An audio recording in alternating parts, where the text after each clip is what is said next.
Hello అందరికీ నమస్తే. ఎలా ఉన్నారు? అందరూ బాగున్నారని అనుకుంటున్నాను. నేను చాలా బాగున్నాను. Welcome back to our channel love and pride.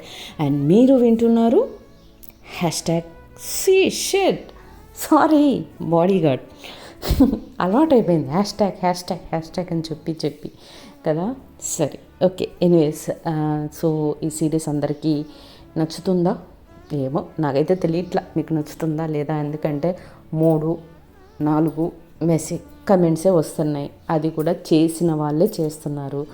So ఇది మీకు మీలో వెళ్తుందా లేదా అనేది నాకు అర్థం కావట్లేదు. సరే, స్టార్ట్ చేశాను కాబట్టి ఏం చేయాల్సిన బాధ్యత నాకుంది కాబట్టి ఖచ్చితంగా సిరీస్ అయితే కంప్లీట్ చేస్తాను. ఇక లేట్ చేయకుండా డైరెక్ట్గా సిరీస్లోకి వెళ్ళిపోతాను. సో ప్రీవియస్ ఎపిసోడ్లో మనం ఏం చూసాము అంటే దట్ ఏమంటారు, ఏం చూసాం,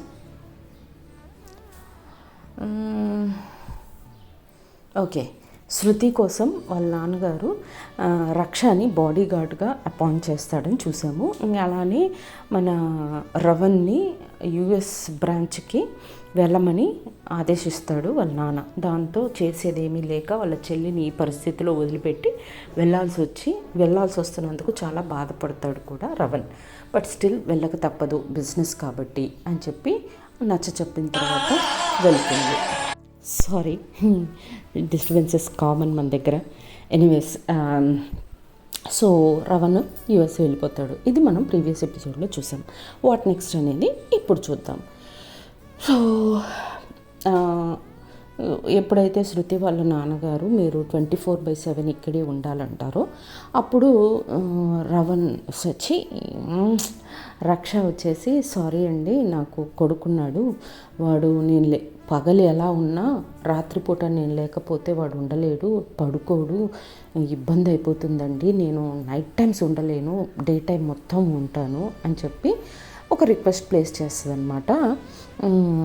రక్ష ప్లేస్ చేస్తే, అయ్యో అలా కష్టం కదమ్మా, 24/7 ఎప్పుడు ఎట్నుంచి ఏ ముప్పు వస్తుందో మా అమ్మాయికి నాకు అర్థం కావట్లేదు, నేను మా అమ్మాయి టెన్షన్లోంచి కొంచెం రిలాక్స్ అవుతూనే తప్ప నేను నా బిజినెస్ మీద కాన్సన్ట్రేట్ చేయలేను, కాబట్టి మీరు ఇక్కడే ఉండేటట్టు ప్లాన్ చేసుకోండి, కావాలంటే మీ అబ్బాయిని తీసుకొని వచ్చి మీరు ఇక్కడే ఉండొచ్చు, ఇంత పెద్ద ఇంట్లో మీకు ఒక రూమ్ ఖచ్చితంగా మేము ప్రొవైడ్ చేస్తాము అని అంటాడనమాట. అనగానే కొద్దిసేపు ఆలోచించి, ఓకే సార్, అయితే రేపటి నుంచి వచ్చి జాయిన్ అవుతాను సార్, మరి అన్నీ సదురుకోవాలి కదా అని అంటదనమాట రక్ష. అనగానే ఓకే అమ్మా, నో ప్రాబ్లం, ఈరోజు నేను కూడా ఎక్కడికి వెళ్ళట్లేదు, ఇంట్లోనే ఉంటున్నాను, అండ్ ఎట్లానో మాలా మ్యామ్ ఉన్నారు, నేనున్నాను, సో మేము ఈరోజు మొత్తం మాకేం టెన్షన్ లేదు, మీరు రేపే ప్రశాంతంగా రేపు ఎర్లీ అవర్స్లోనే వచ్చేయండి అని చెప్పి చెప్తాడనమాట శృతి వాళ్ళ నాన్న.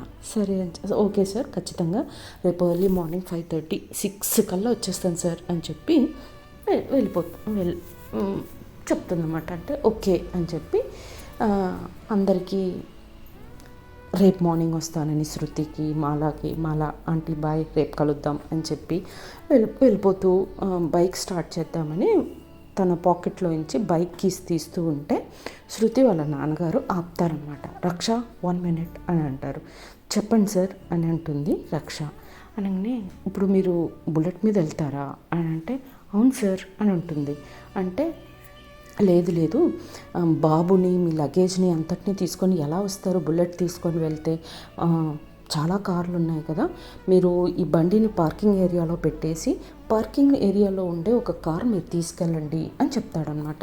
అనగానే, అయ్యో కార్ ఎందుకు సార్, నేను ఎలానో కలా వచ్చేస్తాను అని అంటుంది రక్ష. అంటే లేదు మీరు వెళ్ళండి అంటే, కారు అని అంటే, కారులో కంటే కూడా మీకు ఎక్కువ సామాన్లు ఏమన్నా ఉన్నాయా అంటే, అయ్యేం లేవు సార్, నాకు 2 సూట్ కేసులు, మా అబ్బాయికి 1 సూట్ కేసు అంతే అని అంటే, మరి ఇంకేం కార్ సరిపోతుంది కదమ్మా అని అంటే, ఓకే సార్, థ్యాంక్ యూ అని చెప్పి కార్ తాళాలు తీసుకొని తన బైక్ని పార్కింగ్ ఏరియాలో పెట్టేసి కార్ స్టార్ట్ చేసుకొని ఇంటికి వెళ్ళిపోతుంది హ్యాపీగా. వెళ్ళిపోయి కార్లో దిగిన తర్వాత మేరీ ఆశ్చర్యపోతుంది, ఏంటిది బుల్లెట్ మీద రాకుండా కార్లో వచ్చింది అని చెప్పి. చూసి ఏంటి కార్ వేసుకొని వచ్చో, అది కూడా ఇంత కాస్ట్లీ కార్లో అనగానే మనకి లాటరీ తగ్గింది అని అంటుంది అనమాట రక్ష. అంటే ఏం చెప్తున్నావు అంటే, నాకు ఎన్ని రోజులు ఒక మంచి జాబ్ కావాలి, పర్మనెంట్గా ఒకరి దగ్గరనే వర్క్ చేసేటట్టుగా జాబ్ కావాలని కోరుకున్నాం కదా, అది ఈరోజుతో నెరవేరిపోయింది. విఐపి శృతి సింగర్ తెలుసు కదా అంటే, తెలుసు అంటే, తనకి బాడీ గార్డ్గా సెలెక్ట్ అయిపోయాను నేను అని అంటుంది అనమాట. అంటే ఓ వావ్ అని ఇంక అందరినీ అసలు మేరీ వాళ్ళ అమ్మ వాళ్ళ నాన్నగారు అందరూ చాలా హ్యాపీగా డ్యాన్స్ చేస్తారు రక్ష హ్యాపీనెస్లో. ఇంకా అలా ఇంకా రక్ష అయితే మేరీని ఎత్తుకొని గిరగిరా తిప్పేస్తుంది కూడా. రక్ష కళ్ళు తిరుగుతున్నాయి, ప్లీజ్ నన్ను దింపు అంటూ ఉంటుంది మేరీ.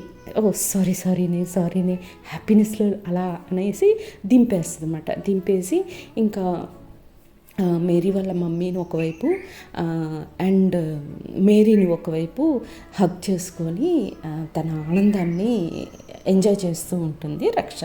కొద్దిసేపటికి అమ్మయ్య పోన్లే, ఇప్పటికైనా నీకు ఒక బెంగ ఉండేది, కొడుకు ఫ్యూచర్ ఎలా ఉంటుందో ఏంటో, ఈ చిన్న జాబ్తో నేను వాడిని ఎలా చదివించుకోగలను ఏంటో అని ఒక భయం ఉండేది. ఇక నీకు ఆ భయం ఉండదు, మంచి శాలరీ వస్తుంది, బాబుని చక్కగా నువ్వు ఇప్పుడు పెంచుకోవచ్చు, చూసుకోవచ్చు, వాడికి ఏమేం కావాలో అన్నీ కొనియవచ్చు అని అందరూ హ్యాపీగా ఫీల్ అవుతూ ఉంటారన్నమాట. ఇలా మాట్లాడుకుంటూ రక్ష సడన్గా ఆగిపోయి ఫేస్ అంతా ఒక రకంగా డల్గా పెట్టేసి కానీ అని అంటారు అనమాట. అనగానే మేరీ ఏంటి కానీ అంటున్నావు, మళ్ళీ ఏమైంది అని అంటారు అనమాట.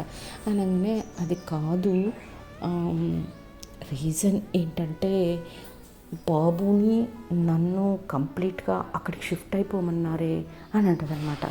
అనగానే ఏంటి బాబుని తీసుకొని అక్కడికి వెళ్ళిపోతావా, అమ్మో వద్దు, ఎంత లేట్ అయినా పర్లేదే, నేను చూసుకుంటాను వాడిని, కానీ వాడిని వదిలేసి నేను ఉండలేను.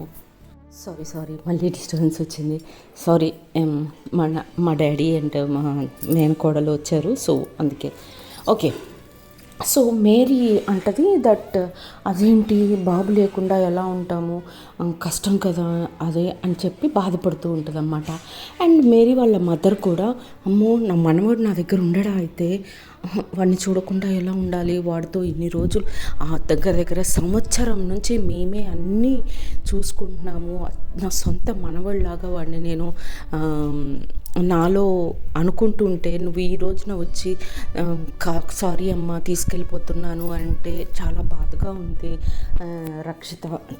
రక్ష అని అంటది అనమాట. అనగానే ఏం చేస్తామమ్మా, ఏది చేసినా బాబు ఫ్యూచర్ గురించే కదా, మనం ఎంత కష్టపడినా మీరు వాడికి సేవలు చేసినా, నేను వాడి కోసం కష్టపడుతున్నా, వాడు భవిష్యత్తులో సంతోషంగా ఉండాలనే కదమ్మా అని రక్ష అంటది అనమాట. అప్పుడు అవుననుకో, కాదనట్లేదు, బట్ సంవత్సరం నుంచి వాడు మాకు బాగా అలవాటు అయిపోయాడు, ఇకపై వాడు మా మధ్యలో ఉండడు అంటే బాధగా ఉంది అని అంటది మేరీ. అనగానే బాధపడాల్సిన అవసరం లేదు, మీకు ఎప్పుడు చూడాలనుకున్నా వారానికి ఒకరోజు ఖచ్చితంగా నేనన్నా తీసుకొస్తాను, లేదు అంటే మీరన్నా బాబు కోసం అక్కడికి వచ్చేసి హ్యాపీగా పొద్దున్నే వచ్చి సాయంత్రం దాకా బాబుతో ఎంజాయ్ చేసి వెళ్ళిపోవచ్చు అని చెప్పి అంటదన్నమాట. అనగానే సరేలే, ఏదైనా బాబు భవిష్యత్తు కోసమే కదా, తప్పదు కదా మరి అని అనుకుంటారనమాట. అనుకున్న తర్వాత ఇంకా సాయంత్రం అయిపోతుంది. సాయంత్రం నుంచి ఇంకా బాబుని మేరీ వాళ్ళ అమ్మ చూసుకుంటుంది. వీళ్ళిద్దరూ అన్ని బట్టలు అవి అన్నీ సదురుకుంటూ ఉంటారనమాట. ఇంకా ఆ రోజు నైట్ అంతా నిద్రపోకుండా ఒకరి చేతిలో ఒకరు పట్టుకొని చిన్నప్పటి నుంచి వాళ్ళు గడిపిన ఆ క్షణాలు అన్నీ గుర్తు చేసుకుంటూ కొంతసేపు నవ్వుతారు, కొన్నిసార్లు ఏడుస్తారు, అన్నీ ఇంకా రాత్రంతా అలా నీట్గా గడుపుకుంటారనమాట. ఇంకా కొద్దిసేపు అయింది, ఇంకా ఏదో టైంకి నిద్రపోతారు ఇద్దరు ఒకరి చేతిలో ఒకరు అలానే పట్టుకొని. ఇంకా next day morning early morning alarm పెట్టుకొని పడుకుంటారు కాబట్టి 4:30 కల్లా లేచి గబగబా రెడీ అయిపోయి బాబుని కూడా రెడీ చేసేసుకొని ఇంకా లగేజ్ అంతా కారు వెనకాల డిక్కీలో వేసుకొని బాబుని వెనక సీట్లో భద్రంగా సీట్ బెల్ట్స్ తోటి ఫాస్టన్ అప్ చేసేసి కార్ తీసుకొని బయలుదేరే ముందు అందరికీ ఒక హగ్ ఇచ్చేసి ఏడ్చుకుంటూ బయలుదేరతారనమాట. మేరీ అయితే ఎక్కెక్కి ఏడుస్తూ ఉంటుంది, బాబు కోసం ఎస్పెషల్లీ, రక్ష కోసం కూడా కాదు. సరేలే చెప్పాను కదా కలుద్దాము అప్పుడప్పుడు అని చెప్పేసి ఇంకా బయలుదేరిపోతుంది అనమాట. చాలా హ్యాపీగా వెళ్ళా లోపలికి ఎంటర్ అయిపోతుంది. ఆ రోజు కృష్ణాష్టమి కూడా. సో ఇంకా వీళ్ళు కూడా 6 కల్లా వస్తానంది కదా అని చెప్పేసి, కృష్ణాష్టమి కాబట్టి అందరూ పొద్దున్నే లేచి స్నానాలు చేసి, అందులో కృష్ణాష్టమి రోజు చిన్న పిల్లాడి రూపంలో కృష్ణుడే వస్తున్నట్టుగా ఫీల్ అవుతారు ఇంట్లో అందరూ మెయిడ్స్తో సహా. సో ఇంకా బాబుని ఎత్తుకొని రక్ష ఇంట్లోకి అడుగు పెడుతుండగా మాల, రక్ష ఒక్క నిమిషం అక్కడే ఉండవా అని అంటుంది అనమాట.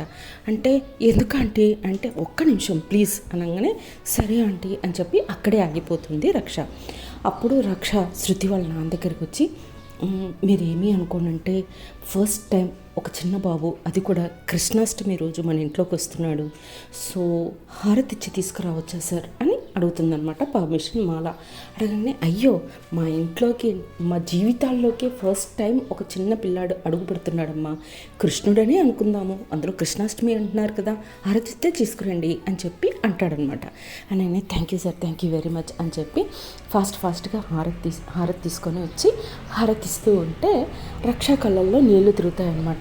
ఎందుకు అంటే రక్ష ఇలా తన బాబుని ఒక హిందూ సాంప్రదాయం ప్రకారం ఒక ఇంట్లో అడుగు పెట్టాలనుకుంటుంది. వాడు పుట్టినప్పుడు అది జరగలేదు. తర్వాత ఆ పుట్టిన పసికందుని తీసుకొని మేరీ దగ్గరికి వెళ్తే మేరీ వాళ్ళు క్రిస్టియన్స్, సో వాళ్ళు ఆ రిచువల్స్ చేయలేదు. So for the first time తన కొడుక్కి ఒక ఇంట్లోకి అడుగు పెడుతున్నప్పుడు హారతి ఇచ్చి లోపలికి తీసుకురావడం అనేది రక్షకి చాలా నచ్చుతుందన్నమాట. అసలు ఆ కుంకుమ పెట్టడం కానీ, హారతి ఇచ్చి లోపలికి తన బుడిబుడి అడుగుల్లో పెట్టించి లోపలికి తీసుకురావడం కానీ, ఇవన్నీ రక్షని ఎమోషనల్ చేస్తాయన్నమాట. తన కళ్ళల్లో కన్నీళ్ళు వచ్చేసి ఏంటమ్మా ఎందుకు ఏడుస్తున్నావు అని అడుగుతుంది మాల. లేదమ్మా, ఇలా నా కొడుక్కి ఎప్పుడూ జరిగింది లేదు, అందుకే కొంచెం ఎమోషనల్ అయ్యాను అని అంటదనమాట. అంటే ఓ అవునా, సరే లోపలికి రండి అని చెప్పి బాబుని అటొకలు ఇటొకలు పట్టుకొని చిన్న బుడిబుడి నలుగులు వేపిస్తారన్నమాట ఇంటి నిండా. వేసిన తర్వాత హ్యాపీగా చిన్ని కృష్ణుడు నడుస్తున్నట్టుగానే అనుకుంటారు. తర్వాత మాల మీ బాబుని నేను ఎత్తుకోవచ్చా అని అడుగుతుందనమాట. అనగానే అయ్యో ఆంటీ తీసుకోండి అని చెప్పి బాబుని మాలా చేతిలో పెడుతుంది రక్ష. బాబు మాలా చేతిలోకి రాగానే మాలా ఫేస్ చూసి కిలకిలా నవ్వేస్తాడు. నవ్వి ఒక మంచి స్మైల్ తోటి చక్కగా ఇంకా అలా కిలకిలా నవ్వేసరికి మాల చాలా హ్యాపీగా ఫీల్ అయిపోతుంది అనమాట. అయ్యో నాకంటూ ఒక మనవుడు ఉంటే ఇలానే నవ్వేవాడు కదా, ఇలానే హ్యాపీగా ఉండేదాన్ని కదా అని మనసులో అనుకొని బాబుని గట్టిగా హత్తుకొని వాడికి ముద్దులు ఇస్తుంది అనమాట. ఆ అల్లరి, ఆ నవ్వు అవన్నీ చూసిన తర్వాత శృతికి కూడా ఎత్తుకోవాలనిపించి ఆంటీ సరే అమ్మ నేను కూడా ఎత్తుకుంటాను అంటే సరే అని చెప్పి వీల్ చైర్లో కూర్చున్న శృతి ఒళ్ళో కూర్చోపెడుతుంది బాబు మళ్ళీ శృతిని చూసి కూడా కిలకిలా నవ్వేసి అలా చూస్తూ శృతిని చూసుకుంటూ నవ్వుతూ ఆ ఎంజాయ్మెంటే వేరుగా ఎంజాయ్ చేస్తుంటుంది శృతి కూడా. సో శృతి అంత హ్యాపీగా తను వాళ్ళ నాన్న ఎప్పుడూ చూడలేదు. సో అలా చూసేసరికి వాళ్ళ నాన్న సోఫాలో కూర్చొని హ్యాపీగా నా కూతురు ఎప్పుడు ఇంత ఆనందంగా ఏ తండ్రికైనా కూతురు ఆనందంగా, కొడుకు కంటే కూడా కూతురు ఆనందంగా ఉంటే చాలా హ్యాపీగా ఉంటాడు తండ్రి.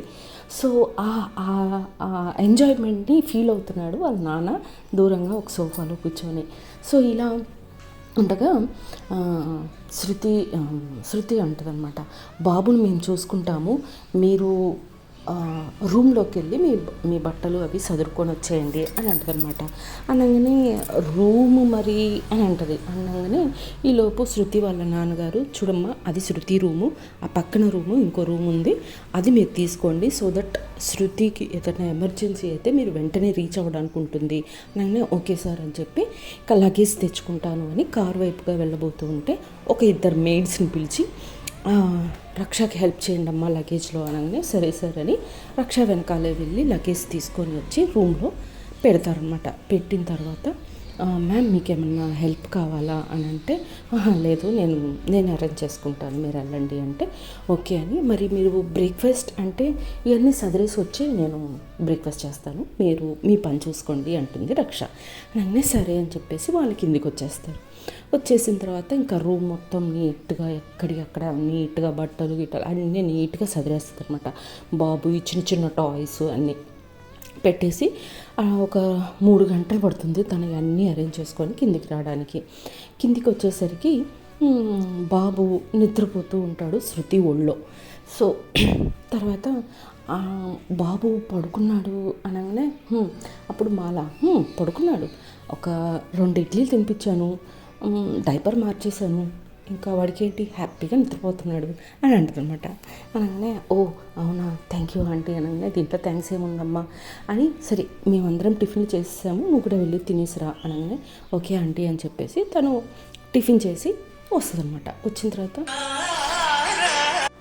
సో శృతి ఒళ్ళో పడుకున్న బాబుని తీసుకెళ్ళి పైన పడుకోబెట్టిరా వస్తాను అని చెప్పి శృతి ఒళ్ళో ఉన్న బాబుని తీసుకోపోతుండగా బాబు శృతిని గట్టిగా తన వేలుని గట్టిగా పడుకొని ఉంటాడనమాట. అలా పట్టుకున్న వేలుని చాలా గట్టిగా పడుకుంటాడనమాట. అలా చూసేసరికి శృతి ఒక మాతృత్వం, ప్రతి స్త్రీలో ఒక మాతృత్వం అనేది ఉంటుంది చూసారు, అది తనలో కూడా ఒక్కసారిగా ఎలైట్ అవుతుంది. ఎలైట్ అయ్యి అసలు తను ఆ బాబుని తన దగ్గర నుంచి తీసుకెళ్తుంటే తనకే కష్టంగా ఉంటుంది. బట్ మెల్లగా ఇంకా చెయ్యిని తీసుకొని వెళ్ళి పైన రూమ్లో పడుకోబెట్టి వస్తుందన్నమాట. వచ్చిన తర్వాత శృతి వాళ్ళ నాన్నగారు శృతితో ఇలా అంటాడు, చూడమ్మా నీ ఈవెంట్స్ ఎప్పుడున్నాయో ఏంటో తనకి అన్ని వివరంగా చెప్పు, ఎప్పుడు ఎక్కడ ఎన్ని ఈవెంట్స్ ఉన్నాయి అనేది నువ్వు రక్షకు చెప్పు, రక్ష అన్నీ నోట్ చేసుకుంటుంది, దాని ప్రకారం తనకుంటూ కొన్ని ఐడియాస్ ప్లాన్స్ ఉంటాయి కదా, తన ప్లాన్ ప్రకారం తను నిన్ను సేఫ్ గార్డ్ చేసుకుంటూ ఉంటుంది అని చెప్పి అంటాడనమాట. అనగానే సరే నాన్న అని చెప్పి అంటారు. అనగానే ఈలోపు మాల సరే నేను బాబు దగ్గర ఉంటాను, మీరు మీ పని చూసుకోండి, బాబుని నేను చూసుకుంటాను అని మాల బాబు దగ్గరికి వెళ్ళిపోయి ప్రశాంతంగా బాబుని చూసుకుంటూ హ్యాపీగా బాబు పక్కనే తను కూడా పుడుకునిపోతుందనమాట. ఇంకా శృతిని తీసుకొని రక్ష శృతి రూమ్లోకి వెళ్తుంది. వెళ్ళాక తన డైరీ ఓపెన్ చేసి ఏ రోజున ఏ ఈవెంట్ ఉంది అనేవి అన్నీ కూడా రక్షకు చెప్తూ ఉంటే రక్ష తన డైరీలో నోట్ చేసుకుంటూ ఉంటుందన్నమాట. తర్వాత ఏ రోజైతే ఈవెంట్ ఉంటుందో రేపు ఈవెంట్ ఉందనగా ఆ ఈవెంట్ అడ్రస్ ఏంటి అన్నీ తెలుసుకొని అక్కడికి ముందు రోజే వెళ్ళి అక్కడ ప్రతి మూల వెతికి అంతా సేఫ్గా ఉందా లేదా చూసుకొని వచ్చేస్తుంది. మళ్ళీ నెక్స్ట్ డే ఈవినింగ్ ఈవెంట్ అయితే మళ్ళీ ఒకసారి మధ్యాహ్నం భోంచేశాక మళ్ళీ ఒకసారి వెళ్ళి మొత్తం రీచెక్ చేసుకొని అక్కడ పనిచేయడానికి వచ్చిన వర్కర్లు, ఓనర్స్ అందరివి ఆధార్ కార్డులు అన్నీ జిరాక్స్లు కూడా తీసుకొని పెట్టుకొని తన దగ్గర ప్రతి డీటెయిల్ వదలకుండా వర్క్ చేసుకుంటుంది అనమాట తను. సో అందరు ఆధార్ కార్డులు, ఎవరైనా కొత్త వాళ్ళు వస్తే వీళ్ళెవరు కొత్తగా వచ్చారు అని ప్రశ్నించటం ఇవన్నీ చేస్తూ ఉంటుంది రక్ష. సో ఇలా తన ప్రతి ఈవెంట్ని ఇలానే ఫాలో అప్ చేసుకుంటూ ప్రశాంతంగా ఇలా తన ఈవెంట్స్ వెళ్తూ ఉంటాయి. సో వాట్ నెక్స్ట్, ఏం జరుగుతుంది తర్వాత అనేది నెక్స్ట్ ఎపిసోడ్లో చూద్దాం. అప్పటి వరకు tata bye bye, see you, జై హింద్, జై శ్రీరామ్.